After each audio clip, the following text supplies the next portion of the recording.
আর ইয়ামানে একটা জাদুকর ছিল, বড় জাদুকর, এর নাম ছিল জিমাত। এই জিমাত এমন জাদুকর, জিমাতকে হারাইবার মতন শক্তি ওই সময় ছিল না। এখন আবু জাহেল তার বাড়িতে গিয়ে বলে, এ জিমাত, খবর পাইছ? কয় কি? কয় মক্কা নগরীতে একজন পাগল আসছে, একজন জাদুকর আসছে, তুমি নাকি অনেক বড় জাদুকর, এরা যদি হারাইতে পারো আর তুমি যদি বিজয় হও তাহলে তুমি যা চাইবা তোমার তাই দেওয়া হবে। আসার সময় এই আবু জাহেল জিমাদের কানের কাছে গিয়ে মুখটা বাড়াইয়া দিয়ে কয়, জিমাদ শোনো, এ পর্যন্ত মোহাম্মদের কাছে যারাই গেছে গেছে কালমা ছাড়া, আসছে কালমা লইয়া। আর একটা জোরে কর না সুবহানাল্লাহ। কয় গেছে কালমা ছাড়া, আসছে কালমা লইয়া। জিমাদ বলে, অসুবিধা নাই, যদি মোহাম্মদ জাদুকর হয়ে থাকে আমাকে আটকাইবার পারবো না, আমি রেডি আছি।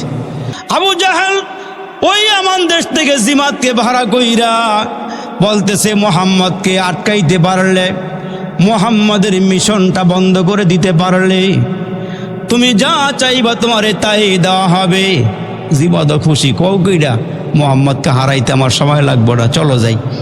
এখন জিমাদ যখন ব্রিফকেস লইয়া জাদুর উপরে পাণ্ডিত্য অর্জন করছিল, যা দলিল এগুলো সব লইয়া খানায় কাবার সামনে যখন হাইটা আসে, দূরের থেকে আবু জাহেল তাকায়,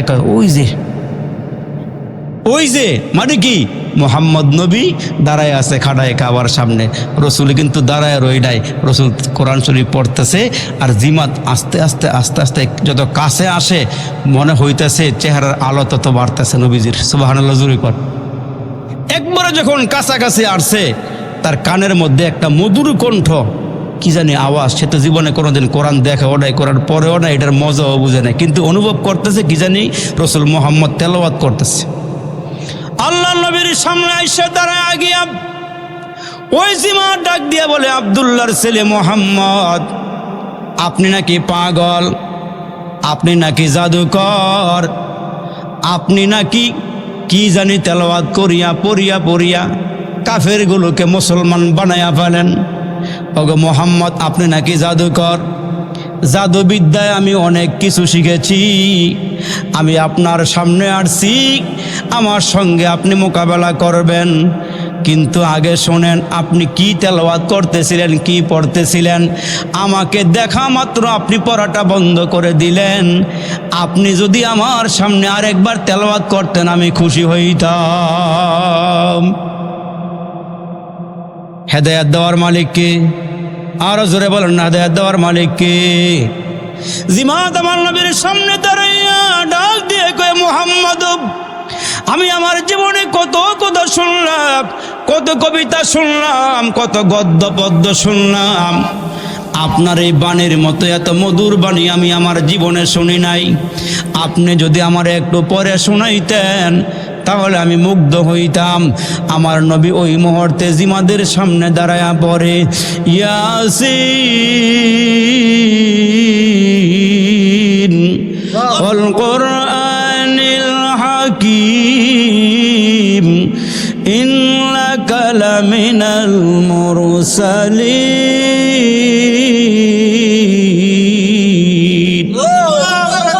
আমার নবীর কণ্ঠে মধুর তেলাওয়াত শুরু হয়ে গেল।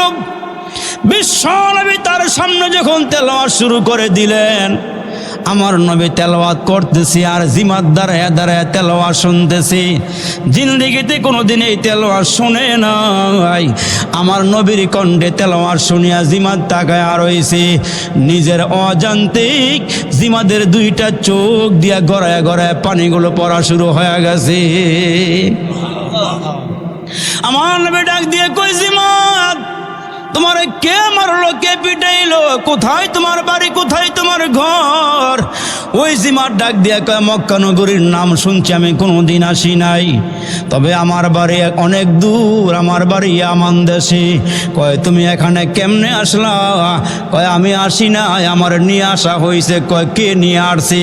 কয় আমারে যে নিয়ে আসছে সে নাকি মক্কার লিডার, সে নাকি মক্কার নেতা, তার নাম হলো আবু জাহেল। কয় কি জন্য নিয়ে আসছে? দিছে, কয় আপনি নাকি জাদুকর, যদি আপনাকে হারাইতে পারি, আপনি পরাজয় হয়ে গেলে আমাকে বিজয়ের মালা দেওয়া হবে, আর আমি যা চাইব তা আমাকে পুরস্কার দেওয়া হবে। মুসলমান বাবাজিরা রে, ওই মুহূর্তে জিমাত ডাক দিয়ে কয়, আমি আসি না, আমার নিয়ে আসা হয়েছে। আপনার তেলাওয়াতের মধ্যে বড় স্বাদ, তেলাওয়াতের মধ্যে বড় মজা, তেলাওয়াতের মধ্যে বড় স্বাদ, তেলাওয়াতের মধ্যে বড় মজা। আমার নবী তাকায় দেখে গো, তার দুইটা চোখ দিয়া গড়ায়া গড়ায়া পানিগুলো পড়া শুরু হয়ে গেছে। ওই জিমাত ডাক দিয়ে কয়, আমার দিল বলে, আমার মন বলে, সাগরের অতল গহ্বর থেকে মণিমুক্তা উঠাইয়া আমার কান দিয়া ঢুকাইয়া আমার দিলের সব ময়লাগুলো সাফ করে দিছে। জিমাত কয়, আপনি পড়া বন্ধ করিয়েন না, পড়ার মধ্যে বড় মজা লাগে, পড়ার মধ্যে বড় স্বাদ লাগে। কোরআন না গদ্য না পদ্য, বড় মূল্যবান আয়াতগুলো বড় মজার আয়াত। আমার নবী তেলাওয়াত করিয়া থামিয়া যায়, কিছুক্ষণ পরে আবার জিমাত ডাক দিয়া আবার তেলাওয়াত করেন। আমার নবী দ্বিতীয়বার আবার কোরআন তেলাওয়াত শুরু করে দিলে ওই জিমাত তন্ময় ভাবে আমার নবীর কণ্ঠের তেলাওয়াত গুলো শুনতেছে আর চেহারার দিকে তাকায় আছে। আমার আল্লাহ ডাক দিয়া কয়, মক্কার কাফেরেরা শুধুমাত্র কেবলমাত্র আমার নবীর চেহারা দেখে কালিমা পরে মুসলমান হয়ে গেছে। আল্লাহু আকবার। দ্বিতীয়বার যখন নবীজির তেলাওয়াত শুরু হয়েছে, ওই জিমাদের দিকে আমার নবী একটু পরে পরে তাকায়া দেখে তার চেহারা আস্তে আস্তে আস্তে আস্তে আস্তে এমন হইতেছে, মনে হয় যেন সে এখনই কালমা পরে মুসলমান হয়ে যাবে। এখন বিশ্ব নবীর তেলাওয়াত শেষ হওয়ার পরে ওই জিমার ডাক দিয়ে কয়, নবী গো, আপনি আব্দুল্লাহর ছেলে মোহাম্মদ, আপনি আল্লাহর নবী, আপনি শেষ নবী, আপনার পরে আর কোনো নবী নাই। নবুয়তের দরওয়াজায় আপনাকে দিয়ে আল্লাহ তালা লাগাইয়া দিছে। ও মোহাম্মদ, আবু জাহেল বলছিল আপনি নাকি এখন জাদুকর। আমি তাকায়া দেখি আসলে আপনি জাদুকর না, এই কালাম, এই আয়াতগুলো বানাইবার ক্ষমতা দুনিয়ার কারো নাই, কোনো পণ্ডিতের নাই, সাহিত্যিকের নাই, কোনো জ্ঞানীগুণীর নাই, এটা আল্লাহর কালাম। আমার আর দেরি করেন না, আমি আসছিলাম আপনাকে পরাজয় করাইয়া দিতে, এখন তাকাইয়া দেখি আমি ফেল হইলাম, আপনি পাস করছেন। এর নবীর উম্মতের দল, আওয়াজ করে কথা বলা যায় না, কোরআনের কথা বলা যায় না। চতুর্দিকে কাফেররা মুসলমানদের উপর অত্যাচার করে, মুসলমানদের জীবন নষ্ট করে দেয়। পয়গম্বরে আরবি রহমতের নবী বললেন, এরে ওমর, আওয়াজ করে কথা বলা যায় না, ঘর থেকে বের হইয়া কালিমার দাওয়াত দিলে জীবন চলে যাওয়ার আশঙ্কা থাকে।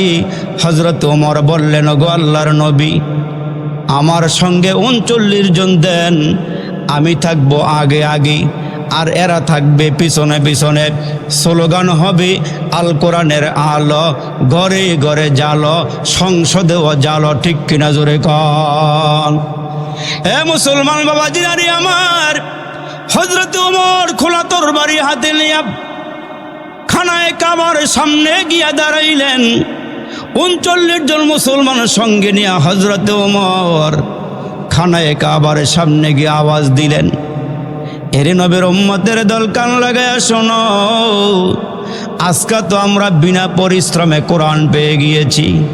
ইসলাম পাইতে আমাদের জীবন দিতে হয় নাই, আমাদেরকে কোনো ঘর বাড়িও সারা লাগে নাই, বিবিটা ঘরের মধ্যে পালাইয়া জেহাদের ময়দানে যেতে হয় নাই, বাবা সারিয়া যেতে হয় নাই, মা সারিয়া যেতে হয় নাই।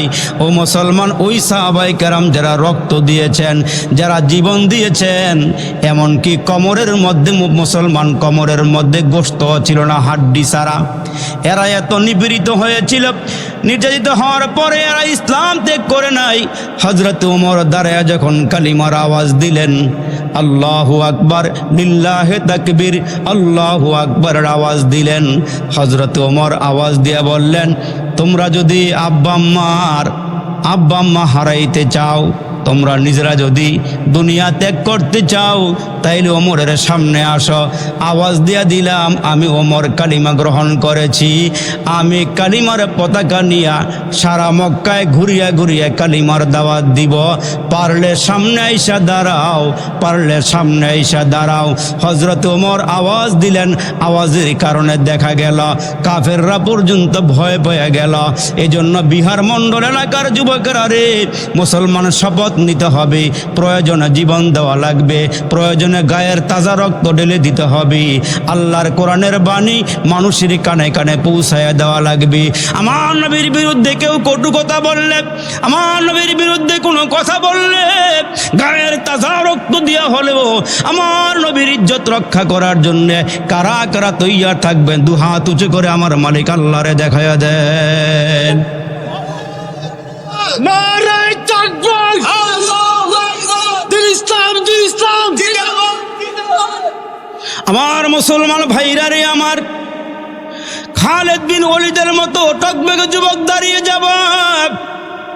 কারণ হইল আল্লাহর নবী ডাক দিয়ে বললেন, সাহাবীরা রে, মাম্মা তাওয়ালাম ইয়াগজু ওয়ালাম ইউহাদ্দিস বিহি নাফসাহু মা তাআলা শুবাতিন মিনান নিফাক। মুসলমান মরবেন তো মরবেন, একদিন মরা লাগবে। তার কারণ হইল আমাদেরকে আল্লাহ তাআলা বলে দিয়েছেন, বান্দা জন্ম নিয়েছ, তোমাদেরকে একদিন মৃত্যুবরণ করতেই হবে। জন্ম যেহেতু নিয়েছ মরা লাগবে, কিন্তু বিড়ালের মতো মরে লাভ নাই, সিংহের মতো গর্জন দিয়ে মরতে হবে। ঠিক কিনা জোরে কন? মুসলমান ভাইরা বাঁচার মতো বাঁচতে হবে, বাঁচলে গাজী হবেন, মরলে শহীদ হবেন। অথচ আল্লাহর পয়গম্বরের দিকে তাকায় দেখেন, ওই যে আল্লাহ রসুল উহুদের ময়দানে গেলেন, টকবগে যুবকের গতকালকে মাত্র মসজিদে রসুল বিয়ে পড়াইলেন, সাহাবীদের মাঝে খেজুর বিতরণ করলেন। এ মুসলমান, মসজিদে খেজুর বিতরণ হয়ে গেল। আপনার আমার পয়গম্বর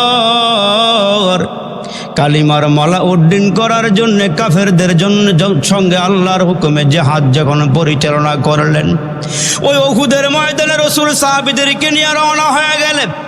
এরে মুসলমান, দিন পাইছি এত সহজে পাই নাই। আল্লাহ রসুল উহুদের ময়দানে গিয়ে দান্দাল শহীদ করেছে। আপনারা জানেন, আমার নবীজির কপাল মুবারকের ভিতরে কাফেরদের আঘাত লেগে লোহার হেলমেটটা ভেঙে লোহার কড়াই ভিতরে ঢুকে গিয়েছিল। এর নবীর উম্মতের দল সাহাবীরা জিহাদের ময়দানে গিয়া শহীদ হতে শুরু করলো।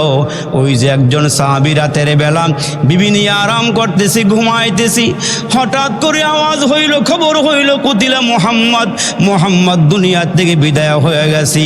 ওই টকবগা যুবকের কানে যখন আওয়াজ, ওই আওয়াজটা পাইয়া সাহাবীর ঘুম ভেঙে গেলে ডাক দিয়া কয়, বিবি রে, কার জন্য ঘুমাবো, কার জন্য বেঁচে থাকবো? এই দুনিয়ায় বেঁচে লাভ নাই। যার খাতিরে আল্লাহ কুল কায়নাত সাজাইলো, ওই নবী বলে দুনিয়ার থেকে বিদায় হয়ে গেছি, তাহলে বাসর করে কি হবে? বিবি লইয়া ঘুমাইলে কি হবে?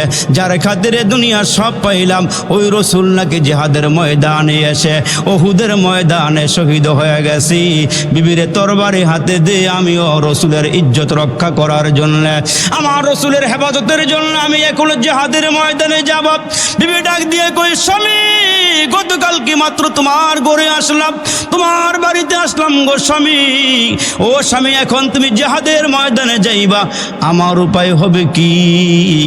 তরবারিটা হাতের মধ্যে দিলে বিবি ডাক দেয়া কয়, স্বামী তরবারি নিলা, তোমার তো একটা কাজ বাকি আছে। কয়, কি কাজ? কয়, স্বামী আর স্ত্রীর মিলন হওয়ার পরে গোসল ফরজ হয়ে যায়, ওই গোসলটা তো এখন তোমারও বাকি আছে, তুমি গোসল করো নাই। স্বামী ওই মুহূর্তে নবীর মুহাব্বতে পড়িয়া ডাক দিয়ে বলে, বিবি রে, কার জন্য গোসল করব? আমার নবী যদি উহুদের ময়দানে শহীদ হয়ে যায়, আমি গোসল করে কি করব? আগে আমার নবীর ইজ্জত রক্ষা করার জন্য ময়দানে আমারে যেতে দাও। আমার এখন ময়দানে যেতে হবে। এরে মুসলমান, ওই সাহাবী বীর বিক্রমে জিহাদের ময়দানে নামিয়ে গেলেন, তরবারি হাতে নিয়ে জিহাদের ময়দানে রাসূল নেমে গেলেন। তরবারি নিয়ে জিহাদের ময়দানে নামলেন।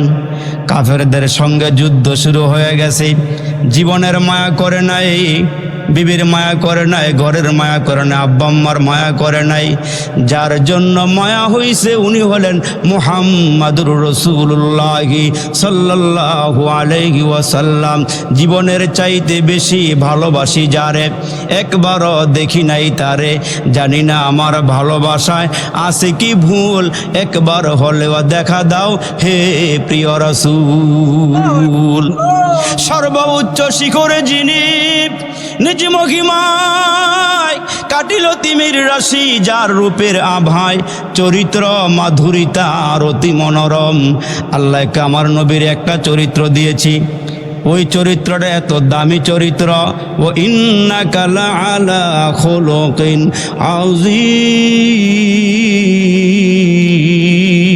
আযীম।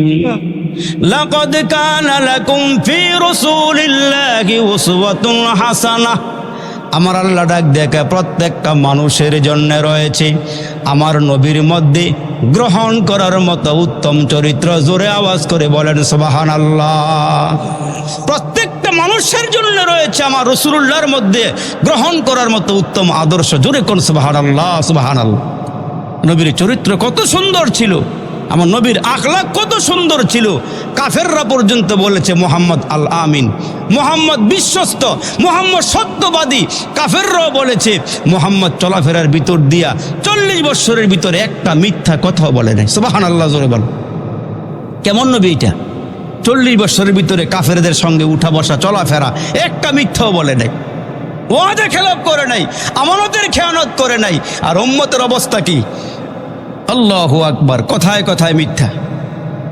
কোনটা মিথ্যা অনেক সময় এটা আমরা টের পাই না। কথায় কথায় মিথ্যা। নবীজি জীবনে কোনদিন ওয়াদা খেলাপ করে নাই। আল্লাহু আকবার। আমার মুসলমান ভাইরা রে, রহমতের নবী, বিশ্ব নবী, সরওয়ারে দু আলম ওই যে উহুদের ময়দানে দান শহীদ হয়ে গেল। লোহার হেলমেটটা ভেঙে লোহার কড়াই ভিতরে ঢুকে গেল। এদিক দিয়ে সাহাবী বীর বিক্রমে যুদ্ধ শুরু করলেন। যুদ্ধ চালায় গেছে টকবগে যুবক, রক্ত গরম, ইসলামের পক্ষে, কোরআনের পক্ষে জীবন দেওয়ার জন্য গেল। এর মুসলমান যারা শহীদ হয়ে যায় হাসরের ময়দানে ক্ষত বিক্ষত অবস্থায় আল্লাহর সামনে গিয়ে দাঁড়াবি। আর আমার আল্লাহ বলবেন তোমার গায়ে আঘাত কেন? ও আল্লাহ, তোমার কোরআনের জন্য আঘাত খেয়েছি, তোমার নবীর ইজ্জত রক্ষার করার জন্য আমি মার খেয়েছি। আল্লাহ বলবেন বান্দা কি চাস? কয় আল্লাহ তোমার কাছে একটা জিনিস চাই, আমারে আবার দুনিয়াতে পাঠাও, তোমার কোরআন পক্ষে, তোমার কোরআনের পক্ষে আবার লড়াই করে আসতে চাই, আবারও তোমার কোরআনের পক্ষে লড়াই করে আসতে চাই। আল্লাহ আমার আরেকবার সুযোগ দাও। সুবহানাল্লাহ, সুবহানাল্লাহ। আরে মুসলমান ভাইরা রে আমার, ওই সাহাবী টকবগে যুবক, ইতিহাস তো আমরা জানি, ওয়াজ তো আমরা শুনেছি। আজকে একটু মুজাকারা করা, আবার ওইগুলো একটু স্মরণ করে দেওয়া, ইমানটা যেন তাজা হয় রে বাবাজি। রহমতের নবী, সরকারে দু আলম নবী এদিক দিয়ে বেহুশ হয়ে উহুদের ময়দানে পড়ে আসে, রক্তক্ষরণ হয়ে গেছে, নবীজির দানটা শহীদ হয়ে গেল। নবীজি ইচ্ছা করলে জিহাদের ময়দানে না গিয়েও থাকতে পারতেন, কিন্তু আল্লাহর কোরআনটা মানুষের কাছে পৌঁছে দেওয়ার জন্য নিজের জানের মায়া করে নাই, নিজের জানের মায়া করে নাই। আল্লাহ নবীও জিহাদের ময়দানে নেমে পড়লেন। জোরে কোন সুবহানাল্লাহ। আর আজকে দেখা যায় আমার নবীর ইজ্জত নিয়ে টানাটানি করলে কিছু যারা নবী প্রেমিক আছে, কিছু টকবগে যুবক, এরা রাস্তার নামে রসুলের পক্ষে কথা বলে। এরা অনেক সময় কাফের বেদিনদের পক্ষ থেকে গালমন্দ হয়, তারপরও তারা পিছপা হয় না, বলে যে আমার নবীর ইজ্জত রক্ষা করেই ঘরে ফিরবো। ঠিক কেন? জোরে বলে। ঠিক। দেখুন ওই সাহাবী গিয়া বীর বিক্রমে যুদ্ধ শুরু করে দিলে এক পর্যায়ে সেও শহীদ হয়ে গেছে। বিবি তো এদিক দিয়ে বিবি আছে, ঘরবাড়ি সব কিছু আছে। আল্লাহু আকবার। রসুল বললেন, এ সাহাবীরা, যারা যুদ্ধের ময়দানে কোরআনের পক্ষে নামছে, রসুলের ইজ্জত রক্ষা করার জন্য নামছে, যারা শহীদ হয়ে গিয়েছে, এদের লাশগুলো একত্রিত করো, লাশগুলো একত্রিত করো, যারা ক্ষতবিক্ষত হয়েছে ওই লাশগুলো একত্রিত করো। আল্লাহু আকবার। সাহাবীদের লাশ একত্রিত হইতেছে, শুনতেছি মজা লাগতেছে। আসলে ওই ময়দানের দিকে একটু ফিকির করেন, যারা ঘর বাড়ি ছেড়ে ইসলামের জন্য, কোরআনের জন্য, কোরআনটা আমাদের পর্যন্ত পৌঁছায়া দেওয়ার জন্য এরা কত কষ্ট করেছে। একটু হিসাবটা মিলা। এরা কি জান্নাত পাবে না? আমরা জান্নাত পাবো? আমরা তো মুসলমান এমন হয়েছি, সুদ খাই, ঘুষ খাই, জিনা করে, বিচার করি, মিথ্যা কথা বলি। অনেক সময় দেখবেন চাপার জোরে আমরা নামাজ পড়ি আর না পড়ি, বকে থাপ্পড় দিয়ে হুজুর নামাজ পড়ি আর না পড়ি, ইমানটা শক্ত আছে। এই লোক নাই মনে দুনিয়াতে। নামাজের দারদারি নাম, আল্লাহ রসুল নিয়ে কোনো খোঁজ খবর নাই, চাপার জোরে আমরা বলি যে হুজুর নামাজ পড়ি আর না পড়ি, আমাদের ইমান তাজা আছে, ইমান শক্ত আছে। আমি বলি তোমার কসুরটা শক্ত আছে, ঠিক কিনা জোরে কর। অথচ সাহাবাই কেরামের দিকে তাকায় দেখেন, এরা রসুলের পক্ষে, কোরআনের পক্ষে ময়দানে ঝাঁপিয়ে পড়েছে। এক পর্যায়ে যুবক, ঘরের মধ্যে নতুন বিবি, গতকালকে বিয়ে হয়েছে মাত্র, মসজিদে মুসলমান সাহাবাই কেরামের সামনে খেজুর বিতরণ হয়েছে, ওই সাহাবিটা শহীদ হয়ে গেছে, লাশ একত্রিত করতেছে। এক সাহাবি বললেন, রসুল অনেকগুলো লাশ একত্রিত করেছি, কিন্তু নবীজি আপনি যাকে খুঁজতেছেন তারা তো পাইতেছি না। আল্লাহ পাকের রসুল বলেন, পাহাড়ের পাদদেশে গিয়ে দেখো, কিনারায় গিয়ে দেখো। ওই সাহাবি বলেন, আমি গিয়ে দেখি একজন সাহাবির গায়ে 70 থেকে 72টা মুসলমান তরবারির আঘাত, তীরের আঘাত। আরেকজন সাহাবীর কল্লা একদিকে, মাথা আরেক দিকে পড়ে আছে। আল্লাহু আকবার। তাজা রক্ত দেহাত থেকে ফিঙ্কি দিয়ে বের হয়ে গেছে। আর ওই সাহাবীর লাশ যখন তালাশ করতেছে, এমন সময় তাকায় দেখেন একজন টকবগে যুবতী নারী, যুবতী মহিলা দৌড়াইয়া আসতেছে লাল পতাকা উড়াইয়া, আর বলতেছে, এ আল্লাহর রসুল, এ রসুলের সাহাবীরা, যারা যুদ্ধে শহীদ হয়ে গিয়েছে বিনা গোসলে দাফন করে দাও। হাসরের ময়দানে তারা এই অবস্থায় আল্লাহর সামনে দাঁড়াবে, এরা আল্লাহর জান্নাতে চলে যাবে। কিন্তু আমার স্বামীকে, আমার স্বামী গতকালকে রসুলের মোহাব্বতে, রসুলের প্রেমে পড়ে আমাকে ঘরে রেখে আমার স্বামী জিহাদের ময়দানে চলে আসছে। এই মুহূর্তে আমার স্বামীর ফরজ গোসলটা বাকি আছে, ফরজ গোসলটা করায়া তারপরে তাকে দাফন করা হবে, এর আগে না। রসুল বললেন, সেই লাশটা তালাশ করো। আল্লাহু আকবার। যেই সাহাবি আমার নবীর এত ভালোবাসছে, এত মোহাব্বত করছে, এত মায়া করছে, আল্লাহ ডাক দিয়ে, জিব্রাইল আমার বন্ধুর কানে কানে গিয়ে আওয়াজ দিয়ে আসো, যেই যুবকটা আমার নবীর এত মোহাব্বত করে, এত ভালোবেসে জিহাদের ময়দানে চলে আসছে, সে ফরজ গোসলটা পর্যন্ত করে নাই, নবীর মোহাব্বতে চলে আসছে। এই যুবকের গোসল দুনিয়ার পানি দিয়া হবে না, আমি আল্লাহ জান্নাতের পানি দিয়া, গোসল দিয়া কিছুক্ষণের মধ্যে আমার বন্ধুর সামনে হাজির করতেছি। আর একটা আওয়াজ করে বলেন না সুবহানাল্লাহ, আল্লাহু আকবার। ওই সাহাবী লাশ আল্লাহ উঠায় নিয়েছেন ফেরেশতার মাধ্যমে, গোসল দিয়া আল্লাহ নবীর সামনে নিয়ে আসছে। আসমান থেকে রসুল দেখতেছেন সাহাবীর লাশ আসতেছে, নামতেছে। সাহাবাই কেরাম বলেন, আমরা তাকায়া দেখি ওই যুবক সাহাবীর দাড়িগুলো বেয়ে বেয়ে ঝরনার মতন পানি জমিনে পড়তেছে। সুবহানাল্লাহ জোরে বলেন। এজন্য মুসলমান ভাইরা রে আমার, সাহাবাই কেরাম জীবন দিয়া দিয়েছেন, ইমান দেয় নাই। সাহাবাই কেরাম জীবন দিয়েছেন, ইমান দেয় নাই। এরে মুসলমান, সুমাইয়ার মতো নারী জীবন দিয়ে দিয়েছেন, ইমান দেয় নাই। আরে মুসলমান ভাইরা রে আমার, এজন্য পায়ে হাত দিয়া বলিয়া যায়, তুমি আর আমি কখন জানি আল্লাহর সামনে গিয়ে হাজির হওয়া লাগে, কোন সময় জানি আপনার আমার রুহটা আল্লাহ পাক ফেরেশতার মাধ্যমে কবজ করে নিয়ে যায়। এই জন্য আল্লাহ বলেন, বান্দা তোমাদেরকে দুনিয়ার মধ্যে পাঠাইলাম, খাও দাও ফুর্তি করো, আনন্দ উল্লাসের জন্য দুনিয়াতে পাঠাই নাই। আল্লাহরা যদি জিজ্ঞেস করেন, আল্লাহ আমাদেরকে কি জন্য দুনিয়াতে পাঠাইছেন একটু বলেন, আল্লাহ কোরআনের মধ্যে বলেন, আফা হাসিবতুম আন্নামা খলাকনাকুম আবাসা ওয়া আন্নাকুম ইলাইনা লা তুরজাউন। হে মানুষ, তোমাদেরকে আমি আল্লাহ অনার্থক বানাই নাই, ও কারণে পাঠাই নাই। খাও দাও ফুর্তি করো, দুনিয়ার মজা লও, দুনিয়ার আনন্দ উল্লাস করো, এই জন্য দুনিয়াতে পাঠাই নাই। আল্লাহরা জিজ্ঞেস করি, আল্লাহ কি জন্য আমরা দুনিয়াতে পাঠাইলে একটু বলো। ওই মালিক ডাক দিয়া কয়, আমাদেরকে আল্লাহ কেন পাঠাইছেন? আল্লাহ বলেন, ওমা খলাকতুল জিন্না ওয়াল ইনসা ইল্লা লিয়াবুদুন। আল্লাহ কে বান্দা তোমাদেরকে আমার গোলামির জন্য বানাইছি, আমার দাসত্বের জন্য বানাইছি, আমার বন্দেগীর জন্য বানাইছি, ঠিক কিনা জোরে কর। নাকি খালি বাড়ি বানাইবেন, গাড়ি কিনবেন, জমি জমা কিনা খাওয়া দাওয়া কইরা আল্লাহ খোদার দরকার নাই, একদিন কবর দেশে চলে যাব এই উদ্দেশ্যে আল্লাহ আমরা পাঠাইছে? আল্লাহ কয় না বান্দা, এই উদ্দেশ্যে পাঠাই নাই। তুমি ভালো করে তাকায়া দেখো, নিজের চোখ দিয়া নিজের কপাল দেখা যায় না, ওই কপালের মালিক আল্লাহও দেখা যায় না। আল্লাহ বলেন বান্দা সেজদা করলে আমাকে করো, ডাকলে আমাকে ডাকো, ইবাদত করলে আমার করো। এজন্য নামাজের ভিতরে গিয়ে আমরা দাঁড়ায় বলি ইয়্যাকা না'বুদু ওয়া ইয়্যাকা নাস্তাঈন।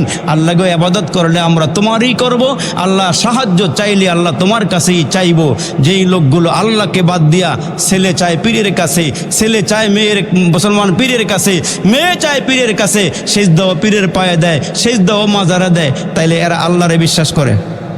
আওয়াজ করে বলেন, আল্লাহরে বিশ্বাস করে না? এরা আল্লাহরে যদি বিশ্বাস করত তাইলে ওচা জায়গা দেখলেই, মাজার দেখলে এরা সেজদা করতে পারতো না। কেবলমাত্র শুধুমাত্র যিনাকে সেজদা দিবে তিনি আমার রব আল্লাহ। তিনি কে? তিনি আল্লাহ। এজন্য আল্লাহ বলেন বান্দা তোমাদেরকে আমি একটা জিহ্বা দিলাম, কথা বলার মতন শক্তি দিলাম। এ বান্দা আমি জিহ্বা দিয়া কত নিয়ামত খাওয়াইলাম, জিহ্বার মধ্যে আমি আল্লাহ তোমার একটা মেশিন লাগাইয়া দিলাম।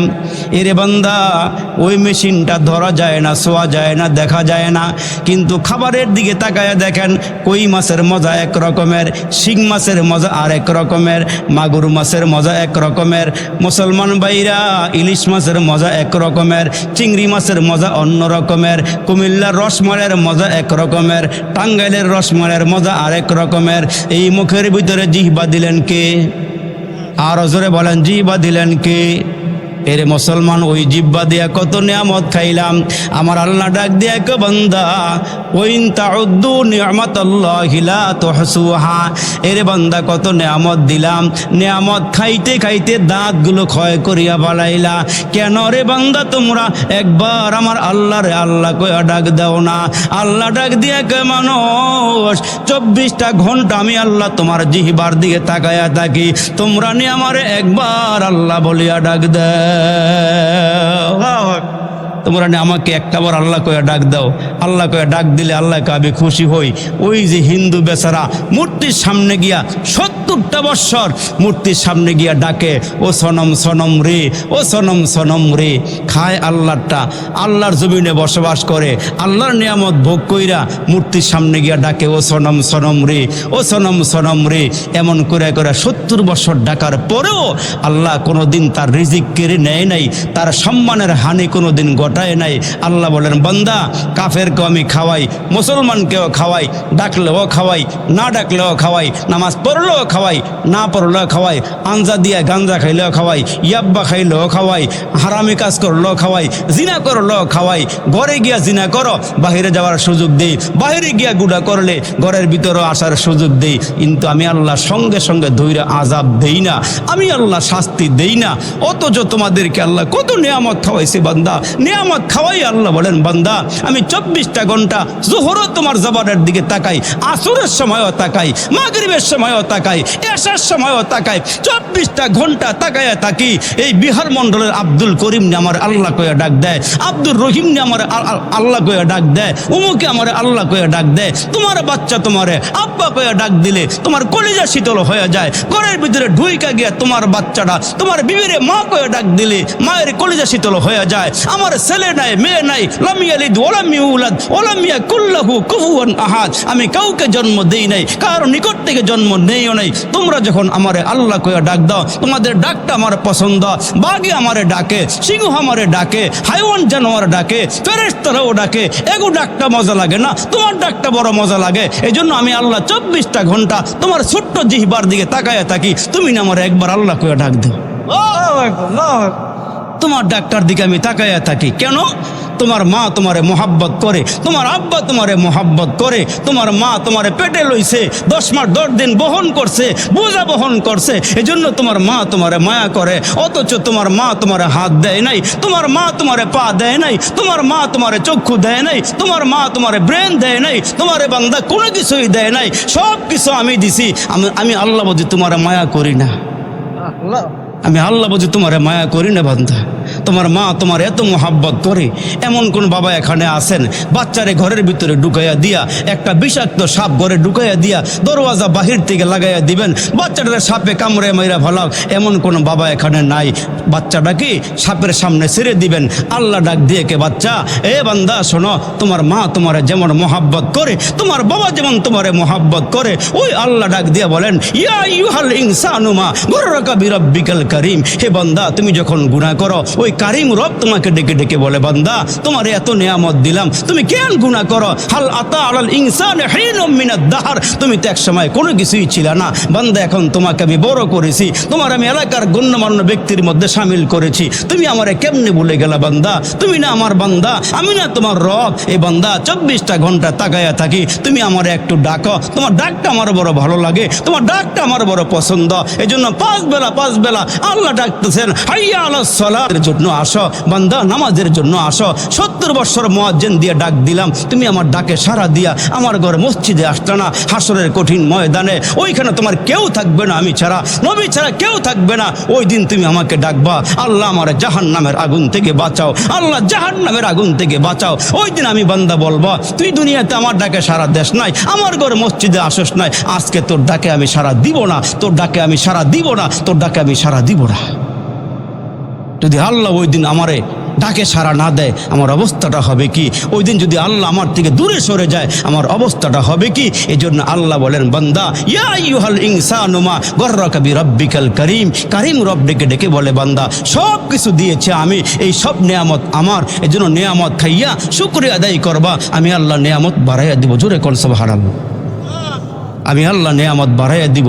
বেশি লম্বা বয়ান করার অভ্যাস আমার নাই, এজন্য এলোমেলো না, কিছু কথা শুনবেন তারপরে দোয়া করে দিব। আমি বেশিরভাগ ঘন্টাখানিক ওয়াজ করি আর বাহিরে না, এই জন্য আপনারা ধৈর্য হারা হয়েন না, অল্প কয়েকটা কথা আমি বলবো। এই জন্য আমার আল্লাহ বলেন বান্দা তোমরা আমার দিকে ফিরে আসো, তোমরা আমার দিকে ফিরে আসো, তোমরা রবের দিকে ফিরে আসো। ওই রব বলে, ওই যে হিন্দু মূর্তির সামনে গিয়ে বলে ও সনম সনম রে, ও সনম সনম রে, আল্লাহ বলেন সনম সনম ডাকতে ডাকতে 70 বছর কাটাইয়া দিল, কোনোদিন খানা আমি কারিয়া নেই নাই, তার ইজ্জতের উপরে হামলা আমি করি নাই, তারে খানা খাওয়াইছি, তারে খানা আমি দিছি। আল্লাহু আকবার, জোরে আওয়াজ করে বলেন না সুবহানাল্লাহ। এ মুসলমান বাবাজিরা রে আমার, এতগুলো নিয়ামত আমার আল্লাহ আপনারা আমারে দিলেন। আল্লাহ বলেন বান্দা 3.5 হাত বডির মধ্যে এত নিয়ামত, বান্দা তোমারে এতগুলো নিয়ামত দিলাম, একটা নিয়ামত নষ্ট হয়ে গেলে রে বান্দা, একটা নিয়ামত নষ্ট হয়ে গেলে বান্দা দুনিয়ার কোনো ডাক্তার ওই নিয়ামত ফিরাই দিতে পারে না, ঠিক কিনা জোরে কোন? আমার আল্লাহ বলেন ওই সমস্ত নিয়ামতগুলো খাইয়া তোমার বডির মধ্যে যে নিয়ামত আছে এগুলোর শুকরিয়া আদায় করো। তোমার আমি আল্লাহ এত নিয়ামত খাওয়াইলাম, ওই নিয়ামতগুলো খাইয়া রে বান্দা তোমরা আমার শুকরিয়া আদায় করবা, আমি আল্লাহ নিয়ামত বাড়াইয়া দিব। এই জন্য আল্লাহ বলেন তোমার জন্মের পর থেকে নিয়ে এ পর্যন্ত কত নিয়ামত খাইছি। যদি আল্লাহ একটা একটা করে হিসাব নেন, দুনিয়ার মধ্যে এমন কোনো মানুষ আছে যে ওই হিসাব দিয়ে আল্লাহর সামনে দাঁড়াইয়া জান্নাতে যেতে পারবে না। কেন?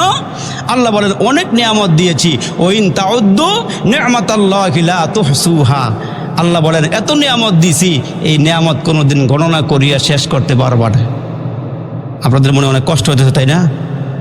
আমি আবার ওই মজার ওয়াজ কম পারি, হাসাইয়া ফাদাইয়া এগুলি কম পারি আমি, আর এগুলো করে এবার অভ্যাস আবার না। এই জন্য ধৈর্য সহকারে কিছু আমাদেরকে কথা শুনতে হবে, ধৈর্যের মধ্যে যেন ব্যাঘাত না ঘটে। সমস্যা না, এই জন্য আমি মনে করছিলাম যে বিহার মন্ডল এলাকায় মনে হাজার হাজার লোক হয়, অসংখ্য মানুষের আসা যাওয়া আছে, কিন্তু আপনাকে দেখে মনটা খারাপ হয়ে গেছে যে এত বড় একটা সুন্দর আয়োজন, এলাকার মধ্যে লোক কই? ও মাশাআল্লাহ, ভাগ ভাগ করে গেছে না? আচ্ছা আচ্ছা, আল্লাহ সবাই কবুল করো, জোরে করো আমিন। আর একটু জোরে আওয়াজ করে বলেন আমিন। মাশাআল্লাহ, আলহামদুলিল্লাহ। পাশাপাশি 3টা মাহফিল চলতেছে, আল্লাহ সবগুলো মাহফিল কবুল করুক, বলেন আমিন। তো ওই যে হিন্দু বেচারা সরম করে, কিন্তু আল্লাহ যদি কাউকে ঘুরাইয়ে দেয়, আল্লাহ পাক যদি কাউকে হেদায়েতের নিয়ামত দান করে, তাহলে ওই বান্দাকে কেউ ফিরিয়ে রাখতে পারে না। তো এই বেচারা মূর্তির সামনে গিয়ে সনম করে 70 বছর পরে হঠাৎ করে তার জিহ্বাটা নড়ে গিয়ে এবার সে বলতেছে ও সমাদে রে, কুল হুয়াল্লাহু আহাদ, বলেন না জোরে, আল্লাহুস সামাদ। কুল হুয়াল্লাহু আহাদ আল্লাহুস সামাদ। এই যে সামাদের আওয়াজ বাইর হয়েছে, আল্লাহ হচ্ছেন অমুখাপেক্ষী, বেনিয়াজ, কাহারও মুখাপেক্ষী আল্লাহ না। যখন জবান দিয়ে আওয়াজ বাইর হয়ে গেছে, আল্লাহ পাকের রহমতের জোয়ারের মধ্যে জোশ এসে গেছে। আল্লাহকে এই বেচারা মূর্তির সামনে গিয়া 70টা বছর সনম সরব করলো, আমি রিজিকের মধ্যে হামলা করি নাই, রিজিক তারে খাওয়াইছি, রিজিক আমি কেড়ে নেই নাই। এখন যেহেতু সে আমার হয়ে গেছে, তো রসুলের পক্ষ থেকে একটা ঘোষণা আছে, হিন্দু হোক, বৌদ্ধ হোক, খ্রিস্টান হোক, যেই হোক, এরা যখন কালমা পড়ে লা ইলাহা ইল্লাল্লাহ মুহাম্মাদুর রাসূলুল্লাহি সাল্লাল্লাহু আলাইহি ওয়াসাল্লাম, যখন এই কালমাটা পড়ে, রসুলের পক্ষ থেকে ঘোষণা, ইন্নাল ইসলাম ইয়াহদিমু মা কানা ক্বাবলাহু, মুসলমান হওয়ার আগ পর্যন্ত যত গুনাহ করা হয়, কালমা ছাড়া, কালমা পড়ে নাই একজন মানুষ মূর্তির পূজা করে, গাছের পূজা করে, চন্দ্রের পূজা করে, সূর্যের পূজা করে, ওই মানুষটা যদি একটা মুহূর্তে কালমা পড়ে ফেলে, তো আল্লাহ তাআলা তার সব গুনাহ মাফ করে দিয়া আল্লাহর পক্ষ থেকে একটা ঘোষণা দেয়, উলাইকা ইউবাদদিলুল্লাহু সাইয়্যাতিহিম হাসানাত। তো আল্লাহ তাআলা তার পিছনের সমস্ত গুনাহগুলিকে নেকের দ্বারা পরিবর্তন করে দেয়। আর একটু জোরে বলেন সুবহানাল্লাহ। তাহলে ওই কালমাওয়ালা আমরা, আমাদের কোনো দাম নাই, বলেন না কেন আমাদের কোনো দাম নাই? আমাদের অনেক দাম আছে, কিন্তু নিজের দাম নিজেরা বুঝি না। আমার বাবাজিরা রে, যেই কথা বলতেছিলাম, আল্লাহ ডাক দেয়, বন্ধু আপনাকে আমি 2টা জিনিস দান করলাম। 1 নম্বরে আপনাকে দিলাম কোরআন, 2 নম্বরে আপনাকে দিলাম উত্তম চরিত্র। ওগো নবীজি, যেই চরিত্র দেখা কাফেররা কালিমা পড়ে মুসলমান হয়ে গেল, যে আখলাক দেখা কাফেররা কালমা পড়ে মুসলমান হয়ে গেল, আপনার আমার নবী রহমতের নবী 40 বছর পর্যন্ত মানুষের সঙ্গে উঠা বসা চলাফেরা, 40টা বছর পর্যন্ত মক্কার অলিতে গলিতে কাফেরদের সঙ্গে চলাফেরা করে। নবীজির আখলাক দেখা, নবীজির চরিত্র দেখা কাফেররা পর্যন্ত বলে মুহাম্মদ মিথ্যাবাদী নয়, মুহাম্মদ সত্যবাদী, মুহাম্মদ ওয়াদা খেলাফ করে নাই, মুহাম্মদ কোনোদিন আমানতের খেয়ানত করে নাই। ওই নবী 40টা বছর পর্যন্ত কাফেরদের মাঝে ঘোরাফেরা করলো, কালিমার কোনো দাওয়াত দিল না। আমার আল্লাহর পক্ষ থেকে খবর আসলো, নবী গো, এখন থেকে আপনি একটা কাজ করেন। কয় কি কাজ? কয় আপনার উপরে একটা দায়িত্ব অর্পিত করে দেওয়া হলো। কয় কি দায়িত্ব? কয় আপনি একটা কাজ করেন, ওয়াংজির আশিরাতাকাল আকরাবিন, আপনার নিকটতম যারা, আপনার নিকটবর্তী যারা, আপনি এদের মাঝখান থেকে কালিমার দাওয়াত দেওয়া শুরু করেন। এই আওয়াজটা পাওয়ার পর, এই আল্লাহর পক্ষ থেকে ঘোষণা আসার পর বিশ্ব নবী পাহাড়ের উপরে দাঁড়ায়া গেলেন, আর দাঁড়ায়া দাঁড়ায়া ডাক দিয়া বলেন, ইয়া আইয়ুহান নাস কুলু লা ইলাহা ইল্লাল্লাহু তুফলিহুন।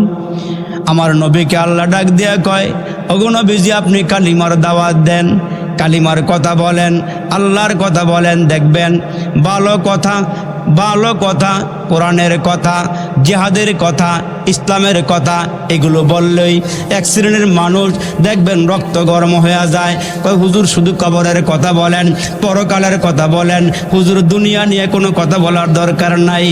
আপনার আমার পয়গম্বর 40টা বছর পর্যন্ত উঠা বসা করে ঘোরাফেরা করে, কাফেররা কোনো ক্লেম দেয় নাই, রসুলকে কোনো কিছুই বলে নাই। কিন্তু যেই মাত্র আল্লাহ নবী আওয়াজ দিয়ে বললেন, ইয়া আইয়ুহান নাস কুলু লা ইলাহা ইল্লাল্লাহু তুফলিহুন, হে মানুষেরা তোমরা পড়ো লা ইলাহা ইল্লাল্লাহ। কি বলছে? লা ইলাহা ইল্লাল্লাহ। এইটা কেন বলল, এই ঘোষণা কেন দিল? তখন কাফেররা এতদিন পর্যন্ত মোহাম্মদকে আল আমিনী বলে, মোহাম্মদ বিশ্বস্ত, মোহাম্মদ সত্যবাদী।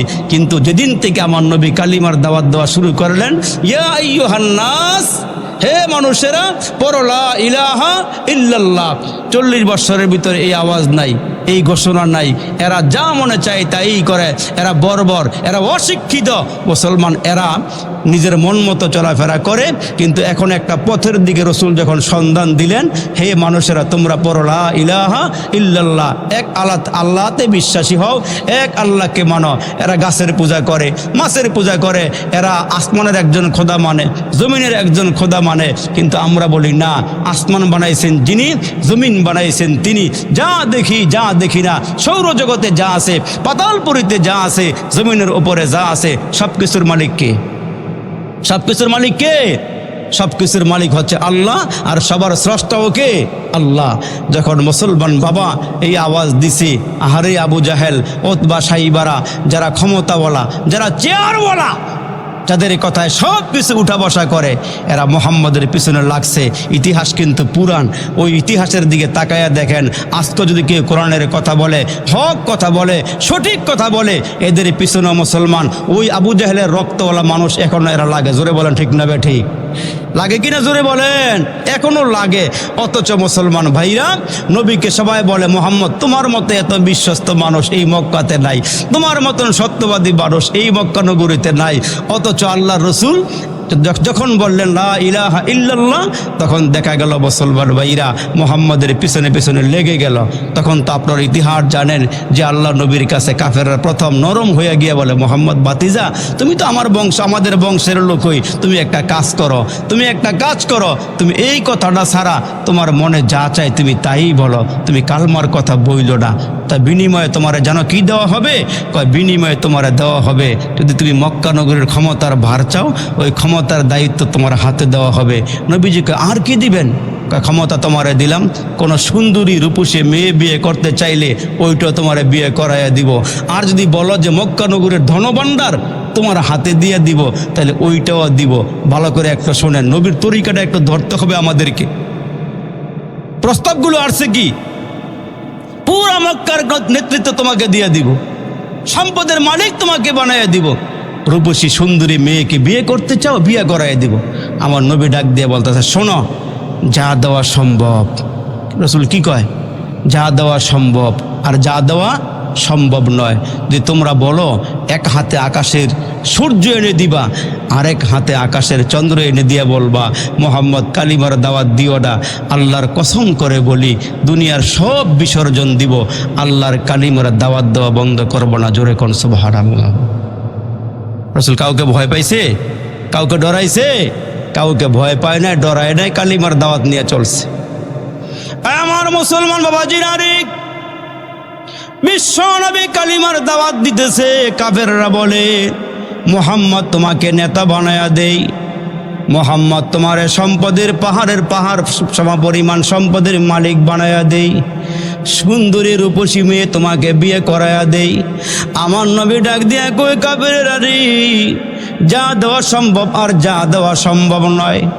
তোমরা যদি এক হাতে আকাশের সূর্য এনে দাও, আরেক হাতে আকাশের চন্দ্র এনে দিয়া বলো কালিমার দাওয়াত দেওয়া বন্ধ করতে, আল্লাহর নামের কসম করিয়া বলি দুনিয়ার সব কিছু বিসর্জন দিব, কালিমার দাওয়াত দেওয়া বন্ধ করব না। আমার নবী কাউকে ভয় পায় নাই। এ যুগেও আল্লাহর কিছু বান্দা আছে দুনিয়ার কাউকে ভয় পায় না। জেল হামলা মামলা তারা ভয় পায় না। তার কারণ তারা বলে আমাদেরকে একদিন মরতে হবে, মরব তো মরব, বিড়ালের মতো মরে লাভ নাই, সিংহের মতো গর্জন দিয়ে মরব। ঠিক কিনা জোরে কন? মুসলমান বাবাজিরা রে আমার, ওই কাফেররা যখন দেখলো মোহাম্মদকে আটকানো যায় না, মোহাম্মদকে আটকানো যায় না, থামানো যায় না, মোহাম্মদ দিনওয়া কালিমার দাওয়াত দেয়। মোহাম্মদ নবী রাতের বেলা কালিমার দাওয়াত দেয়। এরে বাবাজিরা রে, যখন এই চলছে আমার নবীর দাওয়াতি কাফেলা, তখন কাফেররা ডাক দিয়ে বলে কয়েকদিন পরে মক্কার হজ শুরু হয়ে যাবে, বিভিন্ন জায়গা থেকে লোকেরা আসবে, খানায় কাবাতে আসবে। আর এই মোহাম্মদের মুখের মধ্যে যে মজা, যে স্বাদ, মোহাম্মদ কি জানি তেলাওয়াত করে, দিল কাইরা লইয়া যায়, মন কাইরা লইয়া যায়। কাফেররা পর্যন্ত মোহাম্মদের তেলাওয়াত না শুনলে ঘুমাইতে পারে না। মোহাম্মদকে আল্লাহ 30 পারা কোরআন যে দিছে, এটার ভিতরে এত মজা আল্লাহ ঢুকাইয়া দিছে, কাফেররা পর্যন্ত বলে কিরে মোহাম্মদ কোন স্কুল কলেজ ভার্সিটিতে লেখাপড়া করলো না, আর মোহাম্মদ যা তেলাওয়াত করে, না পদ্য না গদ্য, এত সুন্দর মিল, আগায় গোড়ায় মিল। এক একটা সূরার দিকে তাকায়া দেখেন, আমরা যেই সূরাগুলো পারি, যেমন একটা সূরা আছে সূরায়ে ফিল, তাকায়া দেখেন প্রথম ফার্স্ট লাস্ট কেমন সুন্দর মিল। আলম তারা কাইফা ফাআলা রাব্বুকা বিআসহাবিল ফিল আলাম ইয়াজআল কাইদাহুম ফি তাদলিল। وأرسل عليهم طيرا أبابيل ترميهم بحجارة من سجيل فجعلهم كعصف مأكول মুহাম্মাদের কোরআনের মধ্যে বড় মজা, মুহাম্মাদের তেলাওয়াতের মধ্যে কি খুব মজা আল্লাহ দিয়ে দিছে। তা আল্লাহ ডাক দেয়, নবী গো, কাফেররা আপনার পিছনে লাগছে, আপনি ভয় পাইয়েন না, দুনিয়ার কেউ না থাকলেও আপনার সঙ্গে আমি আল্লাহ আছি। সুবহানাল্লাহ কর, সুবহানাল্লাহ কর। দুনিয়ার কেউ না থাকলেও কে আছে? আল্লাহ বলেন, নবী আপনার সঙ্গে আমি আছি। এখন নবীজি নির্ভয়ে কালিমার দাওয়াত দিতেছে। আমার মুসলমান ভাইরা রে, বিশ্ব নবী দাঁড়ায় দাঁড়ায় কোরআন শরীফ পড়ে, রাতেও তেলাওয়াত করে, দিনেও করে। যেখানেই মানুষ পায় সেখানেই রসুল দাঁড়ায়া যায়, কোরআন শরীফ পড়ে। আর নবীর কোরআনের মধ্যে তো মজা আল্লাহ দিয়েই দিছে।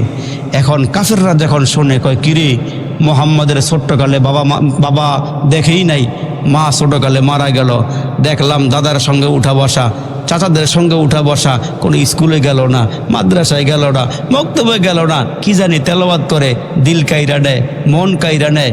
এই মুহাম্মদ মনে হয় জাদুকর হইব। নওয়াজুবিল্লাহ, জোরে কর। এরা মুহাম্মদকে জাদুকর বলছে, এরা পাগলও বলছে, গণক বল, যা মনে চায় তাই বলছে। কিন্তু আল্লাহ কয়, নবী আপনার মিশন নিয়ে আপনি আগাইতে থাকেন। এখন যখন মক্কা নগরীতে 4টা রাস্তা, একটা রাস্তায় কিনারা দাঁড়ায় রসুল কোরআন তেলাওয়াত করে, আর জায়গায় জায়গায় মক্কার বড় বড় নেতা লিডাররা দাঁড়ায় বলে, এই রাস্তা দিয়া যাইবা, ওই রাস্তা দিয়া যাইও না। কয় কেন? ওইখানে একটা পাগল আছে, পাগলটাও ছোটোখাটো পাগল না। এখন যেই মানুষগুলো আসে এরা বলে, আজীবন দেখলাম যে পাগলের পিছনে ছোট ছোট বাচ্চারা ধররে, মাররে, পিটারে, পাগল রে আরছে রে, পিটায়া মাইরা ফেলারে। এখন মোহাম্মদ যদি পাগল হয়, এই পাগলের পিছনে বড় বড় লোকেরা লাগছে কেন? তাইলে মোহাম্মদ পাগল হলে ছোটোখাটো পাগল হবে না, মোহাম্মদ মনে হয় বড় পাগল হবে। মোহাম্মদের একটা তো দেখে আসিগা, আল্লাহকে কারবারটাই এনো, জোরে করে সুবহানাল্লাহ। মোহাম্মদকে এক নজর দেখে আসি। এখন কাফেররা যখন নবীজির সামনে আসে, আয়েশা যখন চেহারার দিকে তাকায়, আরে নবীর চেহারাটা কেমন ছিল? আমার মতন চেহারা ছিল? নবীর চেহারাকে আল্লাহ এত সুন্দর করে বাড়াইছে। আম্মা জান আয়েশা কয়, লানা শামসুন ওয়ালিল আফাকে শামসুন ও শামসি আফজলুম মিন শামসিস সামাই। কয়, দুনিয়ার মানুষ শোনো, তোমাদের জন্য একটা সূর্য আছে আর আমার জন্য একটা সূর্য আছে। কয়, তোমাদের সূর্যটা সকালবেলা পূর্ব আকাশ থেকে উইঠা তামাম দুনিয়াটা আলোকিত করে দেয়, আর আমাকে আল্লাহ একটা সূর্য দান করেছেন। ওই সূর্যটা এশার নামাজের পরে আমার ঘরে উদিত হইলে আমার অন্ধকার ঘর আলোকিত হয়ে যায়। আর একটু জোরে কন সুবহানাল্লাহ। তাইলে কেমন চেহারা? এই সবগুলো মানুষ মিল্লা যদি একটা রাস্তা দিয়ে হাঁটি অন্ধকার, এই অন্ধকার রাস্তায় হাঁটলে আলো হইব? অথচ আল্লাহ বলেন, আমার নবীর আমি এমন একটা চেহারা দিছি। আম্মা যেন আয়েশাকে মাঝে মাঝে রাতের বেলা আমি কাতা যখন সুই দিয়া সেলাই করতে গিয়া অনেক সময় হাত থেকে সুই পড়ে যায়, এটার খুঁজে আর পাই না, আমার নবীর অপেক্ষা করি। নবী যখন ঘরে আসে, ওই চেহারার আলোতে আমার ঘরটা আলোকিত হইলে তখন আমি আমার ওই হারানোর সুইখানা তালাশ করে বাড়ি করে নেই। আমার নবীজির 2 নাতি হাসান হোসাইন বলেন, মাঝে মাঝে খিদা লাগলে আমরা আমার নানার বাড়িতে, আমার মা ফাতেমা পাঠাইতো, যাও নানার বাড়িতে গিয়া নানার চেহারার দিকে তাকাই থাইকো। দুজনেই বলেন, হাসান এবং হোসাইন বলেন, মাঝে মাঝে খিদা লাগলে নানার বাড়ির দিকে, নানার চেহারার দিকে তাকাইতাম, অপলক দৃষ্টিতে তাকাইয়া থাকলাম, ক্ষুধা নিবারণ হয়ে গেছে। ওই হাসান হোসাইন বলেন যে একদিন রাতের বেলা নানার বাড়িতে গেলাম, পেটে বড় ক্ষুধা, ঘরে খাবার দাবার নাই, আম্মা পাঠাইছে, যাও নানার বাড়িতে যাও। আমরা যখন নানার বাড়িতে গেলাম, গিয়ে দেখি আমার নানার পেটের মধ্যে পাথর বান্ধা। জিজ্ঞেস করলাম, নানা পেটে কি খানা নাই? কয়, না খানা নাই, দাঁড়াইতে পারি না, এই জন্য পেটের মধ্যে পাথর বান্ধা রাখছি, এই ঠান্ডা অনুভব হইলে একটু খিদা নিবারণ হয়। কয়, আমগো তো খানা নাই। আমার নবী ডাক দিয়ে কয়, তোমরার খানা আছে, একটু বসো। কয়, না না, আমাদের খানাটা কি? তোমাদের খানা হলে আমার চেহারার দিকে তাকাও, আল্লাহ ক্ষুধা নিবারণ করে দিব। ওই হাসান হোসাইন বলেন, আমাদের ক্ষুধা নিবারণ হয়েছে, এখন বাহিরে তাকায় দেখি অন্ধকার। এখন আলোক সজ্জা হয়েছে, কত লাইটিং করা হয়েছে, ওই সময় এত আলোক সজ্জা ছিল না। হাসান হোসাইন বলেন, আমাদের কেমন নানা ঘর থেকে বাইরে করে দেওয়ার পরে সামনের দিকে তাকায় দেখি অন্ধকার জমিন, অন্ধকার রাস্তা, হাঁটবো কি করে, বাড়ি যাব কি করে? নানাকে বললাম, নানা অন্ধকার রাস্তা। আমার নবী মুস্কি হাসি দিয়া কয়, অন্ধকার থাকতো না, তোমরা ঘর থেকে বের হও, আমি দেখছি আলো আসে কোথায় থেকে। আমার আমার রসুল বলেন, আমার নাতিদেরকে পাঠাইয়া দিয়া এদের দিকে তাকাইয়া আমি একটু মুস্কি হাসি দিছি। হাসান হোসাইন বলেন, আমার নানা যে মুস্কি হাসি দিয়েছে, দুই দাঁতের মাঝখান দিয়ে একটা আলো বের হয়েছে, ওই আলোটা আমার নানার ঘর থেকে আমাদের ঘর পর্যন্ত পুরোটা রাস্তা আলোকিত হয়ে গেছে। আমার নবীর আল্লাহ কেমন সুন্দর চেহারা দিছে। আল্লাহু আকবার, আল্লাহু আকবার। নবীজিরে আমার আল্লাহ এমন একটা চেহারা দিছে। এই জন্য মুসলমান বাবা, হাসরের কঠিন ময়দানে আজকে যারা মাহফিলটারে মোহাব্বত করে, এই ওয়াজটাকে মোহাব্বত করে ভালোবেসে আসছেন, বসছেন, আলোচনা শুনছেন, আমি বড় হই আর ছোট হই, আমাকে ভালোবাসা দিয়ে, আমাকে মোহাব্বত দিয়ে মাহফিলটা বসছেন, তো আল্লাহ তাআলা বলেন, যারা কোরআনের প্রেমিক, যারা কোরআনকে মোহাব্বত করে, এই কোরআনকে ভালোবাসে, আমি জান্নাতের মধ্যে একটা কোরআনের সম্মিলন করব। ওই সম্মিলনের মধ্যে আমার সমস্ত নবীরা থাকবে, আর আমার নবীর উম্মতের যারা মুমিন এরাও থাকবে। ওই জান্নাতের মধ্যে আমি আল্লাহ সমস্ত যারা শ্রোতা থাকবে এদেরকে চেয়ার দিব, সেখানে আমার নবী থাকবে, আমি থাকব, এবং হযরতে পয়গম্বররা থাকবে। আমি দুইজনের মাধ্যমে ওই মানুষগুলোকে জান্নাতের মধ্যে তেলাওয়াত শোনাবো। এক হবে দাউদ নবী, আরেক হবে আমার নবী। আল্লাহ বলবেন, ওই দিন কোনো লাইটিং করা হবে না, কোনো আলো থাকবে না, কেবলমাত্র শুধুমাত্র আমার বন্ধু যে চেয়ারে বসা থাকবে, ওই চেয়ারের মধ্যে বসা থাকার পরে আমার নবীর ফেইজের মধ্যে যে একটা আলো হবে, ওই আলো দিয়া পুরা মাহফিলটা আলোকিত হয়ে যাবে। আর একটু জোরে আওয়াজ করে বলেন সুবহানাল্লাহ। এখন কাফেররা বিভিন্ন জায়গা থেকে আসতেছে মক্কা নগরীতে, খানায় কাবার দিকে আসতেছে। এখন কাফেররা চতুর্দিকে যখন দাঁড়ায় গেছে, এখন সবাই বলে, কিরে মোহাম্মদ পাগল হলে মনে হয় ছোটোখাটো পাগল হবে না? যেহেতু মক্কার লিডাররা পিছনে নামছে, নেতারা নামছে, তাহলে মোহাম্মদ ছোটোখাটো পাগল না, মোহাম্মদ বড় পাগল হবে। মোহাম্মদকে এক নজর দেখে আসি। মোহাম্মদকে এক নজর দেখার জন্য যখন যায়, আর চেহারার দিকে তাকাইয়া তেলাওয়াত যখন শোনে, দিল কাইরা নিয়ে যায়, মন কাইরা নিয়ে যায়। এরা বলে, কিরে কাফেররা কি বলতেছে এগুলি? মোহাম্মদ বলে পাগল। তো এখন মোহাম্মদের কাছে এসে যখন কোরআন তেলাওয়াত শোনে, বলে, মোহাম্মদ আমাদেরকে পাঠাইছি, তুমি নাকি পাগল? এখন দেখি তোমার কথার মধ্যে বড় মজা, তোমার কথার মধ্যে বড় স্বাদ। তাহলে একটা কাজ করো না, তুমি কি নিয়ে দুনিয়াতে আসছো? আমি লা ইলাহা ইল্লাল্লাহ মুহাম্মাদুর রাসূলুল্লাহ সাল্লাল্লাহু আলাইহি ওয়াসাল্লাম, ওই মিশনটা নিয়ে আসছি। তাইলে আমরাও তোমার দলে ভর্তি হয়ে গেলাম, আমরাও তোমার দলে ভর্তি হয়ে গেলাম, আমরা কালমা পড়ে মুসলমান বানাইয়া দাও। এখন মুসলমান হইতেছে, কোরআন তেলাওয়াত শুনতেছে, এখন নবীজির দল বাড়ি হইতেছে। এখন এরা মোহাম্মদের পিছনে লাগছে, এমন লাগাই লাগছে মোহাম্মদকে থাকতে দিবে না, মোহাম্মদকে মক্কা থেকে সরাইয়া দিবে।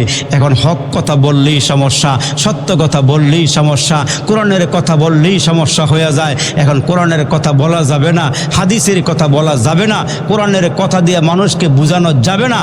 এই জন্য মুসলমান লাগছে, তখনকার থেকে শুরু করে এই পর্যন্ত আছে। ঠিক কিনা জোরে কর, আছে না? নাই, আছে। এখন মুসলমান ভাইরারে আমার, আবু জাহেল সব দিক দিয়ে যখন দেখেছে মোহাম্মদকে আটকানো যায় না, মোহাম্মদকে যে দিক দিয়ে ধরতে যায়, ও দিক দিয়ে মোহাম্মদ আগায়া যায়। এখন মোহাম্মদ কয়, তাহলে একটা কাজ করি। তো মোহাম্মদ যা তেলাওয়াত করে এগুলো তো খুঁজে বিছরে পাইতেছে না, তবে মন বলতেছে মোহাম্মদ জাদুকর হইব। সে ঠিক ঠিকানা নিয়ে চলে গেছে ইয়ামান দেশে। আর ইয়ামানে একটা জাদুকর ছিল, বড় জাদুকর, এর নাম ছিল জিমাত। এই জিমাত এমন জাদুকর, জিমাতকে হারাইবার মতন শক্তি ওই সময় ছিল না। এখন আবু জাহেল তার বাড়িতে গিয়ে বলে, এ জিমাত, খবর পাইছ?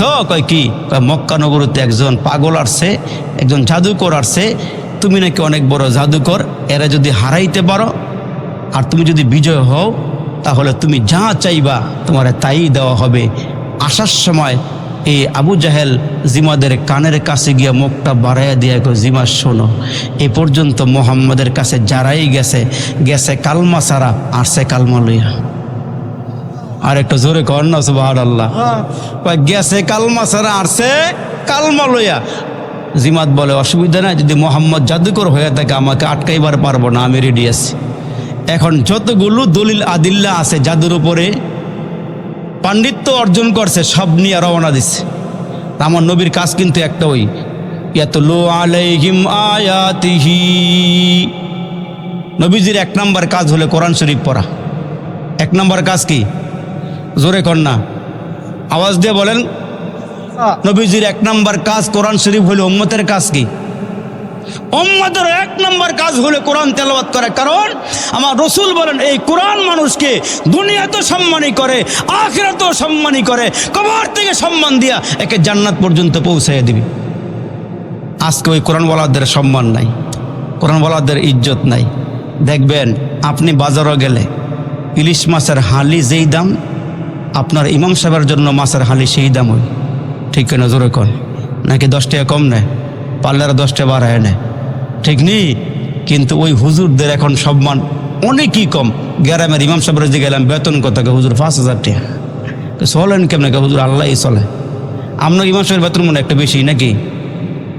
হ্যাঁ না, এমনই দেন, একটু বাড়ায় দিয়ে। এখন সব জিনিসের দাম কিন্তু বাড়ছে। বিবেচনা করেন, বিবেকটা নষ্ট করেন না। বিবেচনা করেন যে বাজারে গেলে গরুর গোস্তের দাম হুজুরের লেগে যা, আমার লেগে ওতা। মুরগির গোস্তের দাম আমার লেগে যা, হুজুরের লেগে ওতা।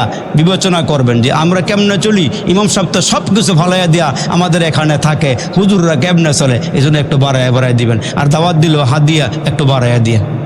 রাগ হইছেন? রাগ হইয়েন।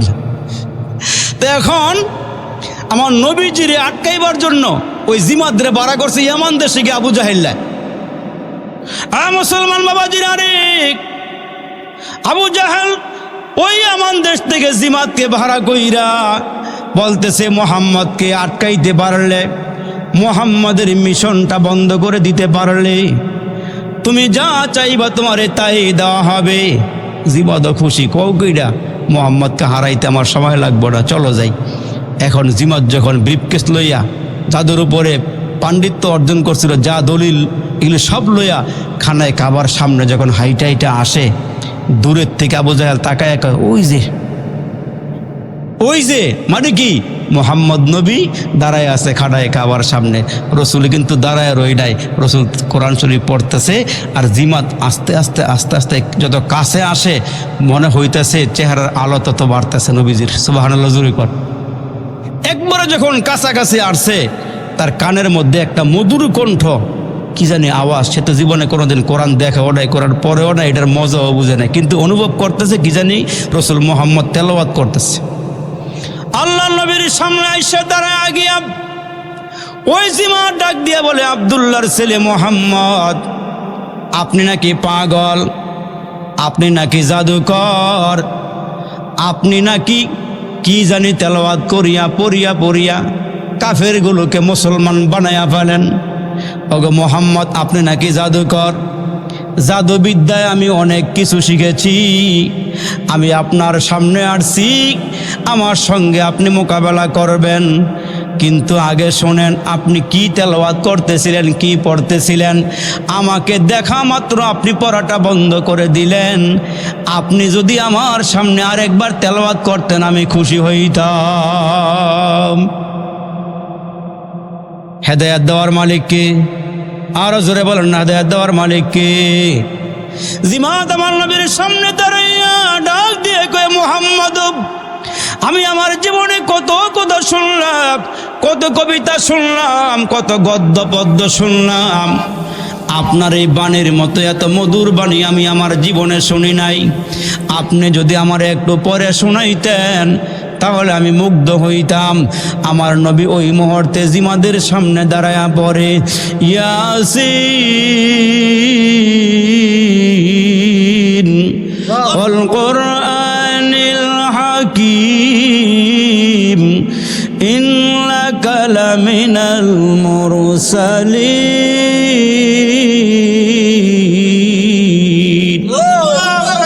আমার নবীর কণ্ঠে মধুর তেলাওয়াত শুরু হয়ে গেল।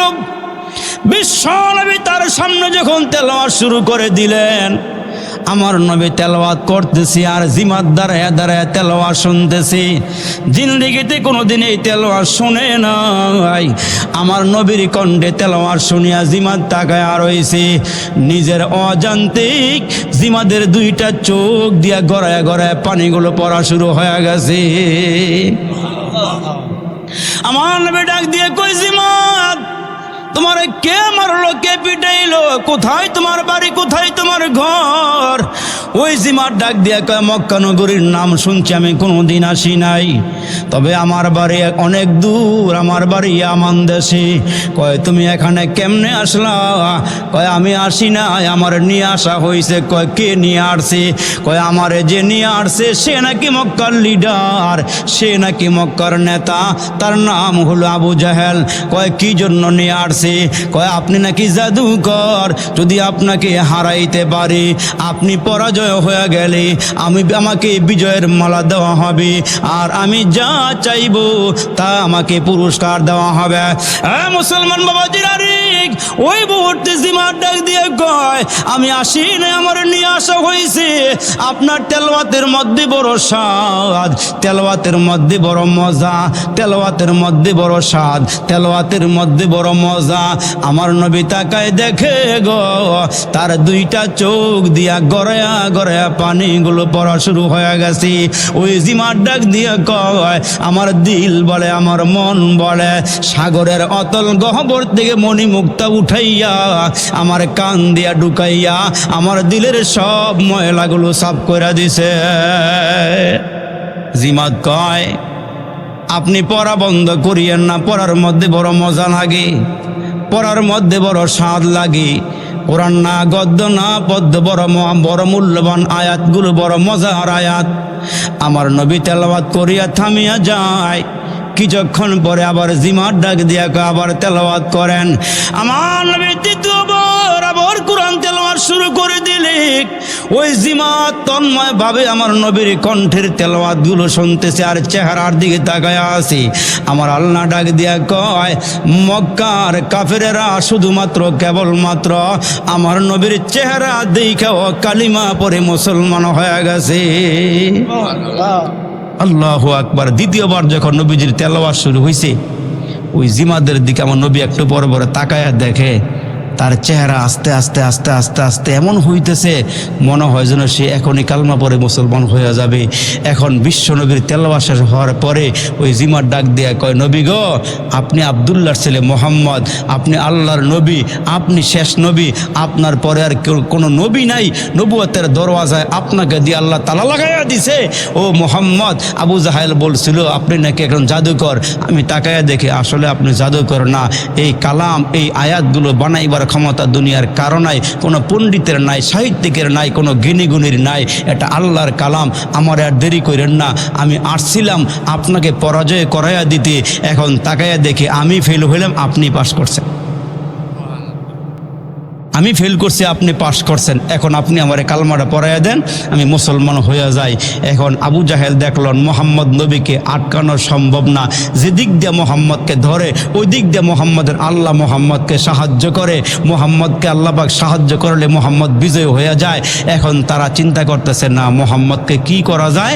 তখন এরা সবাই এলাকার গণ্যমান্য ব্যক্তিরা একসঙ্গে বৈশা পরামর্শ করে মোহাম্মদকে কি করা যায়। এখন একজন বলে মোহাম্মদকে জেলে নিয়ে আটকাও, আরেকজন বলে মোহাম্মদকে দেশান্তর করে দাও, আরেকজন বলতেছে মোহাম্মদকে কি জবাই করে দাও। এমন চলছে পরামর্শ মোহাম্মদকে কি করবে। এখন একটা পরামর্শ করতে গিয়া এখন বলে মোহাম্মদকে আটকাও, দেশান্তর করে দাও। ওই মুহূর্তে শয়তান একবারে বড় হুজুরের ভাব দইরা এখন সাজগোজ দিয়া ওই মিটিংয়ের সামনে এসে বলে, আমি নজদ এলাকার থেকে একজন প্রবীণ মুরব্বী আসছি, আমি একটু পরামর্শ দিব। এই পরামর্শ দেনেওয়ালা ওই মুরব্বী কিন্তু এখনো দেশে অভাব নাই, জোরে বলেন ঠিক না বে ঠিক? অভাব নাই। তো এখন একটু বুঝে নিয়েন, এখন আমার নবীকে পরামর্শ করে দেশান্তর করে দিব, জেলের মধ্যে বন্দি করে দিব। আরে আলেম ওলামা জেল বন্দি করলে আলেমরা ওইখানে বসে থাকে না, ওইখানে গিয়েও যেমন আমাদের একজন আলেম ওইখানে যাওয়ার পরে বলে যে ভাই ওইখানে গিয়া আমি 200-র উপরে লোকরে আমি ওইখানে কোরআন শরীফ শিখাইছি, 200 জেলিরে আমি কোরআন শরীফ পড়া শিখাইছি। আর আমি নিজেও 250 বার কোরআন খতম করছি ওইখানে। ওইখানে যাওয়ার কারণে আল্লাহ পাক নিয়ামত দিছে, অবসর টাইমে আমি আল্লাহকে ডাকার সুযোগ পাইছি। আলেমরা ওইখানে গিয়ে বসে থাকে না, আলেমরা ওইখানে গিয়ে মেহনত করে যে একটা পথ হারা মানুষকে পথের সন্ধান দেওয়া যায়, এদেরকে নামাজ পড়ায়, এদেরকে কোরআন শরীফ পড়া শিখায়, এদেরকে তালিম দেয়। এখন এরা পরামর্শ করে কি করবা কও, এই বন্দি করবা, দেশের থেকে বাড়ি করে দিবা, না জবাই করবা? শয়তানকে একটা কাজ করো, দেশান্তর করে লাভ নাই, মোহাম্মদের পক্ষের লোক আছে, জেল গেলে এই বেড়ার মুখের যে বাসা সব জেলে রে কালমা পড়ে মুসলমান বানাই লাগবে। সুবহানাল্লাহ, জোরে কর, আওয়াজ দেয় জোরে কর সুবহানাল্লাহ। তো শয়তান ডাক দিয়ে একটা কাজ করো, তুমগো এলাকার মহল্লার প্রত্যেক ঘরের থেকে একজন করে দেশীয় অস্ত্র লইয়া মোহাম্মদের গড্ডারে ঘেরাও করে রাতের অন্ধকারে জবাই করে লাইবা। নাওয়াজুবিল্লাহ, জোরে কন, নাওয়াজুবিল্লাহ, জোরে কন। এই সিদ্ধান্ত নিয়ে সবাই একমত হয়েছে, অসুবিধা নাই। প্রত্যেক ঘরের থেকে একজন করে গেলে কয়জন রে মোহাম্মদ আটকাইব, কয়জন রে মোহাম্মদ ধরব। এখন এই পরামর্শ করে রাতের অন্ধকারে মোহাম্মদকে ঘরের ভিতরে জবাই দেওয়ার সিদ্ধান্ত নিছে। রাখে আল্লাহ, মারে কে? মারে আল্লাহ, রাখে কে? আপনি ইচ্ছা করলে মারতে পারতেন না, ইচ্ছা করলে আপনি রাখতেও পারতেন না। মারার ক্ষমতা কার? মারার ক্ষমতা কার? এ মুসলমান বাবারা ভালো করে শোনেন। এখন এই সিদ্ধান্ত নিছি, আমার আল্লাহর একটা সিদ্ধান্ত আছে না নাই? জোরে কন্যা দি, আছে না নাই? আমার আল্লাহর একটা সিদ্ধান্ত আছে। আল্লাহকে মোহাম্মদ, আপনারে আমি নিজে পাহারাদারি করি, আপনাকে আমি দেখা রাখি। আপনার আব্বা জন্ম হওয়ার পরে দেখেন নাই, মার ডাক ঠিকমতো আপনি পান নাই, আপনি মা ঠিকমতো ডাকতে পারেন নাই। আপনার হেফাজত আমি করব বিদায় আমি দুনিয়ার মানুষকে দেখাইয়া দিছি যে বাবা ছাড়াও আমি পালতে পারি, মা ছাড়াও পালতে পারি। ও নবী, চিন্তার কোনো কারণ নাই। আপনি রাতের বেলা এখানে থাকার দরকার নাই, আমি আপনাকে দিয়ে একটা জায়গা আবাদ করব। খানায় কাবা দিয়ে মক্কা আবাদ করছি, আর আপনারা দিয়ে মদিনা আবাদ করব। আর একটু জোরে কর না সুবহানাল্লাহ। এখন দুইটা জায়গার জন্য আমরা পাগল, মক্কার জন্য পাগল, মদিনার জন্য পাগল। মক্কার খানায় কাবার জন্য পাগল, আমরা রওজার জন্য পাগল, ঠিক কিনা? জোরে কন। এখন এরা যখন পরামর্শ কইরা আমার নবীর গড়টারে ঘেরাও দিয়ে বলাইছে, আমার আল্লাহর পক্ষ থেকে মুসলমান জিবরাইল এসে কয়, নবী আজকের রাত্রে এই ঘরে থাকার দরকার নাই, আপনি রাতের অন্ধকারে ঘর থেকে বের হয়ে যাবেন, বের হয়ে আবু বকরকে সঙ্গে নিয়ে আপনি মদিনার দিকে রওনা দেন, আপনি মদিনায় যাবেন। এখন নবীজিরে তো মক্কার লোকেরা ওই যে বলছিলাম রসুল ওয়াদা ভঙ্গ করে নাই, আমানতের খেয়ানত করে নাই।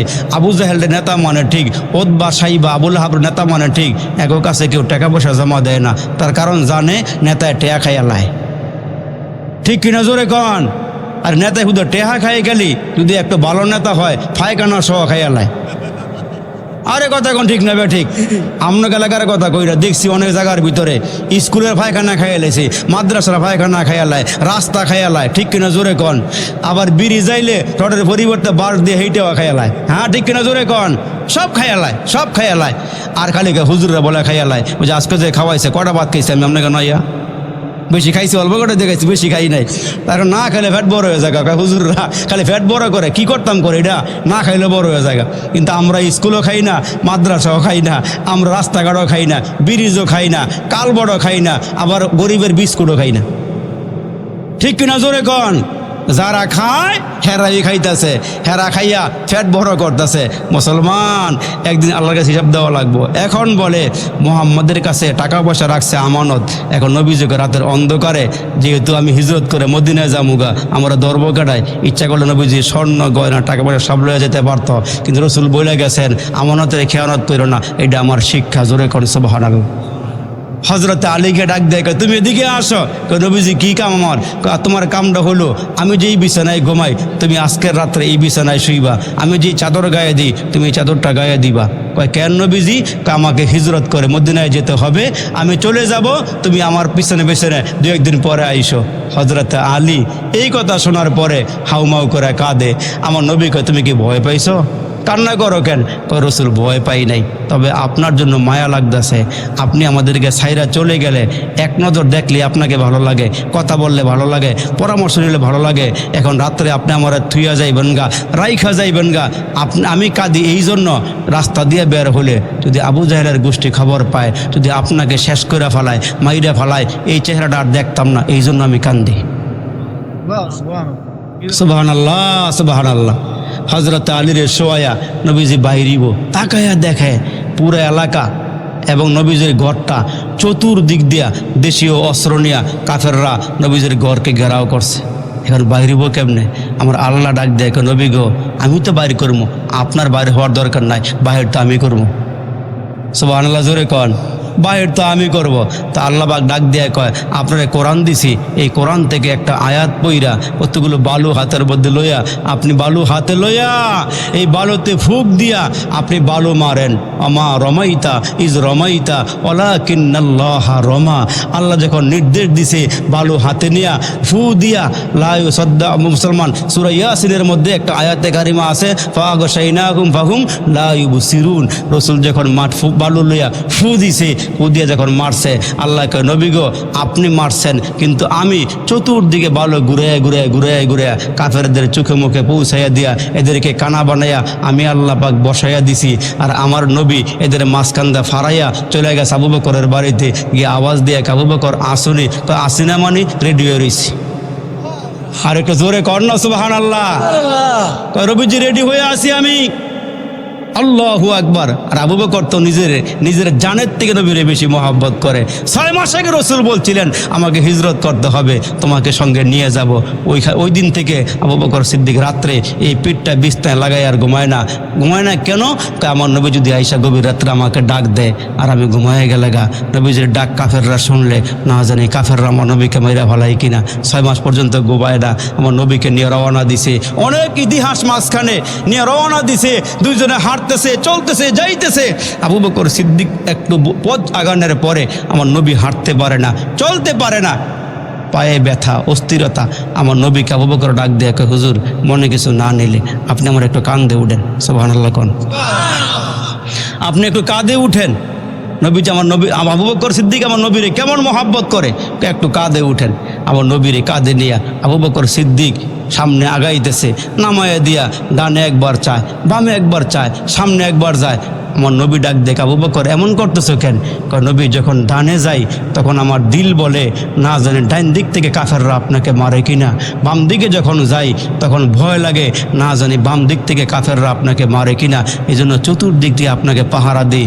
এই জন্য আমার রসুল বলছিলেন আবু বকর সিদ্দিকের হায়াতের জীবনের আমার জন্য যা করেছে, ইসলামের জন্য যা করেছে, তার বদলা আমি নবীর পক্ষে দেওয়া সম্ভব হয় নাই। জোরে কোন সুবহানাল্লাহ। এজন্য মুসলমান ভাইরা রে আমার, ওই আল্লাহ পাক ডাক দিয়া কয়, মুসলমান শোনো, যুগে যুগে সাহাবায়ে কেরাম যেমন মুসলমান কষ্ট করেছে, আমাদেরকেও কষ্ট করতে হবে, আমাদেরকে পরীক্ষা দেওয়া লাগবে, পদে পদে পরীক্ষা আসবে।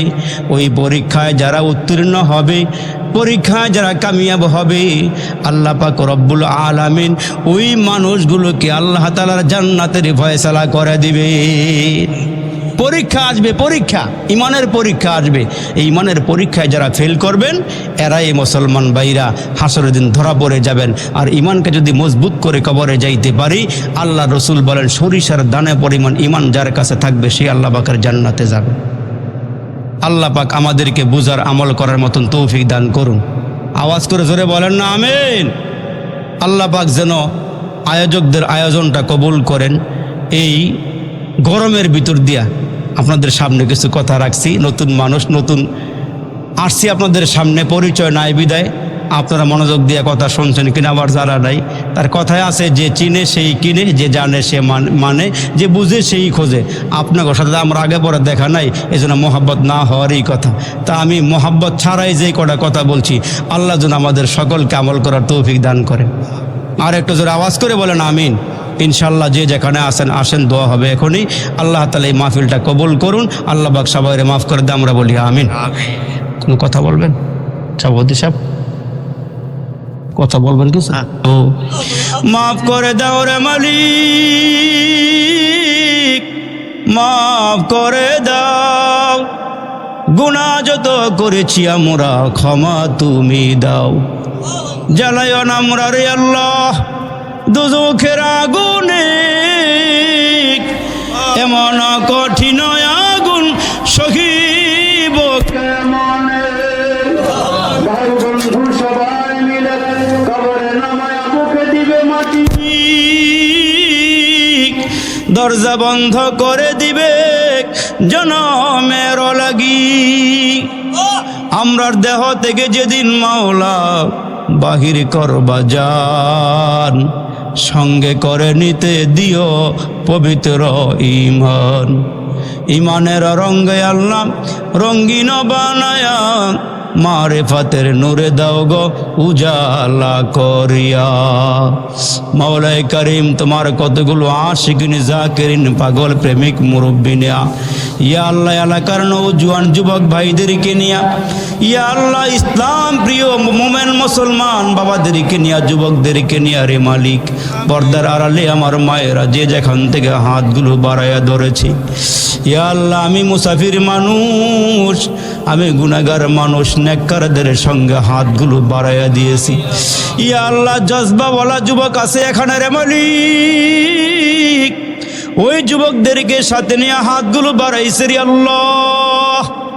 মাওলাই কারীম হায়াতের জীবনে যত অপরাধ করেছি, গুনাহ করেছি রে মালিক, জানা অজানা প্রকাশ্যে গোপনে নফসের দোকায় পড়ে শয়তানের প্রবঞ্চনায় পড়ে যত গুনাহ করেছি রে মালিক, গুনার বোঝা নিয়া কাঙ্গালের মতো ভিখারির মতো হাতগুলো বাড়াইয়া দিয়েছি।